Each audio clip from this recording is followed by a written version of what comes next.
You might not be aware that you're spiking your blood sugar every morning. I'm going to show you how to fix that. Do you ever get the itis after eating, crave snacks all day, or just hit that, mid afternoon slump? Balanced blood sugar levels are crucial for maintaining energy, balancing weight, and preventing chronic diseases. I'm going to break that all down for you, and by the end of the video, you're going to have some actionable steps you could take to keep your blood levels in check. So what is blood sugar? It's also known as glucose, and it's a type of sugar that circulates in your bloodstream and is your body's main source of energy. So how that works is when you eat food, your body breaks down some of that glucose and it causes your pancreas to release a hormone known as insulin, which helps your cells absorb the sugar and use it as energy. If you have adequate insulin levels, your body uses that glucose for energy and it stores the rest in your liver and your muscles. If you're low or insulin resistant, the glucose accumulates in your bloodstream, which can lead to high blood sugar, also known as hyperglycemia. Now, this doesn't mean sugar's bad. It just means you want to be careful that you're not having too much or too little. Normal blood sugar levels are about 70 to 99 milligrams per deciliter. And that's for fasting, so if you haven't eaten yet. Once you've eaten, it shouldn't really go above 180. There's a whole bunch of issues that happen if it does. We'll get into some of that. So why do you want balanced blood sugar levels? It's going to help you stabilize energy levels, so you're not going to get as tired in the afternoon as you might sometimes. Mood regulation, you'll be less irritable, and lower risk of chronic diseases like heart disease and diabetes. Not to be confused with type 1 diabetes, that's an autoimmune reaction that causes the insulin-producing cells in your pancreas to be destroyed. And if you want some scary numbers, the mortality rate globally from heart disease is over 700,000. Diabetes is over 100,000.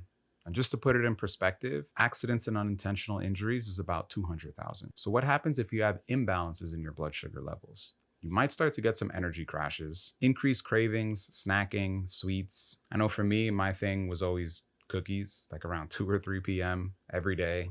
I just needed a cookie. And of course, weight gain because your body might store some of that extra sugar as fat. Did you know 96 million American adults have pre-diabetes? That basically means where your blood sugar levels are getting pretty high, but not high enough yet to be considered a diabetic, but you're borderline. And that was just some inconveniences. There's a few dangers when your blood sugar spikes too often. And a blood sugar spike is when there's too much glucose in your blood for your cells to actually use for energy. Insulin resistance can occur over time, which, like the name implies, your cells are becoming more resistant to insulin. You can think of it like your body's starting to develop a tolerance to insulin.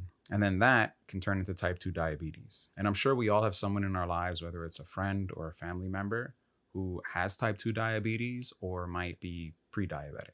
There's also a few health complications like heart disease, nerve damage, and kidney trouble. Now, how does this all happen? There is a genetic predisposition, and scientists have linked several gene mutations to diabetes. That doesn't mean everyone that has the mutation is going to get diabetes, but most people who do have diabetes have one or more of the mutations. It can also be kind of difficult to differentiate between genetic factors and lifestyle and environmental. You might have the gene, your entire family might suffer from type 2 diabetes, but I still want to emphasize that a lot of this is related to your blood sugar levels. So even though everything's counting against you, there are still some factors that you do have some control over that can help prevent you from becoming diabetic. You just might have to do a little bit more work than others in assessing your diet, your lifestyle, and keeping a close eye on your blood sugar levels. So what are the common mistakes we're making every day that might have a negative impact on our blood sugar levels? One of the biggest culprits is an excessive amount of sugary foods, processed carbohydrates, juices, sodas. So you can think of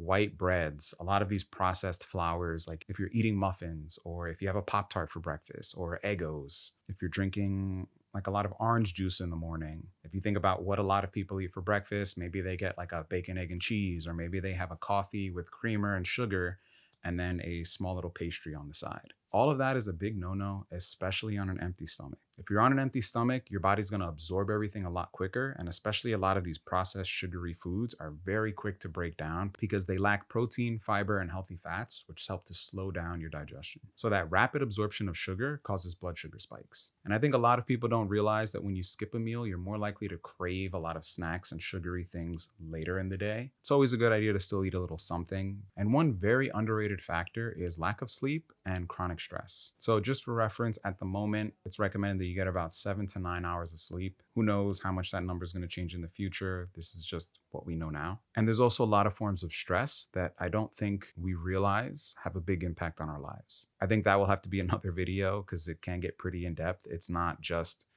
do I feel stressed in this moment?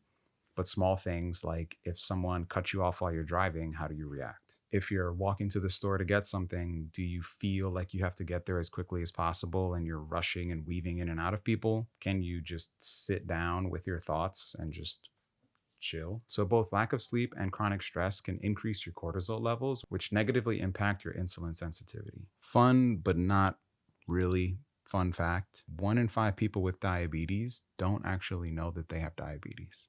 So now the good stuff. This is why you're here. I'm going to give you the things that are going to help you control your blood sugar levels and just have a healthier lifestyle overall. So if you know anything about what I do, I'm all about trying to help people get healthier through diet. And a lot of the stuff I just finished talking about is part of the reason why. So some of the things you can eat to offset some of the foods I mentioned before are going to be your whole foods. So whole foods, you can think eating an apple instead of apple juice. Anytime you separate part of the food and only eat that one part, that starts to get into the processed territory because you're now removing a lot of the nutrients, maybe even some of the fiber that helps to keep that food balanced and healthy for you. So of course, plenty of fruits and veggies, good amount of protein, healthy fats, fiber. So that's going to be plenty of leafy greens, your squash. For healthy fats, you can think nuts, seeds, salmon, avocados, things like that. And I know those foods can be a little boring to just eat on their own. If you want some help and you need some ideas, I have a cookbook that's available and it has like 50 recipes that you can make for breakfast, lunch, and dinner. And everything is whole foods, so that way you can avoid a lot of the processed junk that's in our everyday foods. There's a vegan version and an omnivore version. There's also a whole bunch of drink recipes to get you eating more fruits and drinking more teas, which are going to help you overcome those sweet cravings you get from like a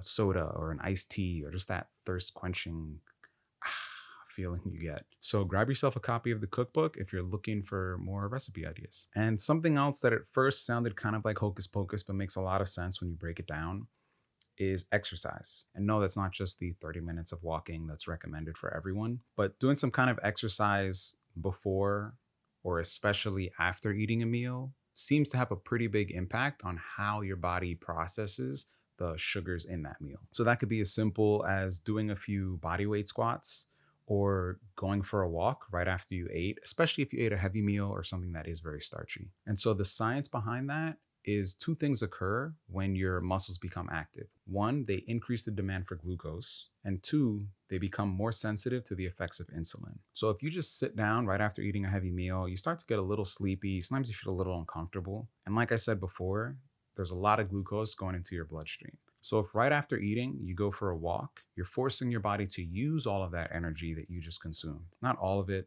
some of it, but enough to have a pretty decent impact on your blood sugar levels. And I don't know about you, but I know anytime I have eaten a lot of food at a restaurant, sometimes you're just like, oh man, I just have to walk it off.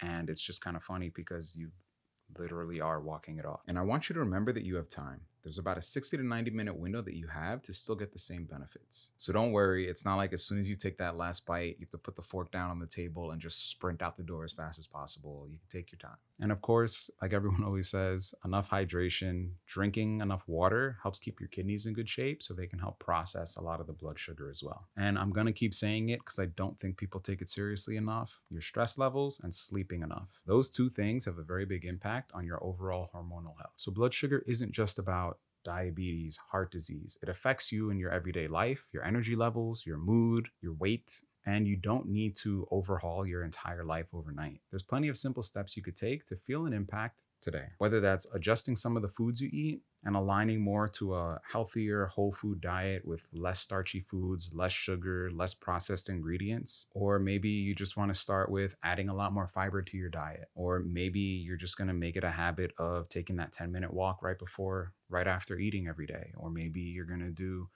20 body weight squats. That 20 might be a lot. But 20 body weight squats right before you're about to eat a pretty big meal. So if this video helped you, share it with someone. And if you're looking for more blood sugar friendly meals, higher fiber, higher healthy fats, check out my cookbook. Everything in there supports that. Or even just follow me on social media. I'm always sharing recipes to try to help you guys get healthier and get you kind of thinking a little bit more outside of the box. Your overall health is in your hands. You're not alone.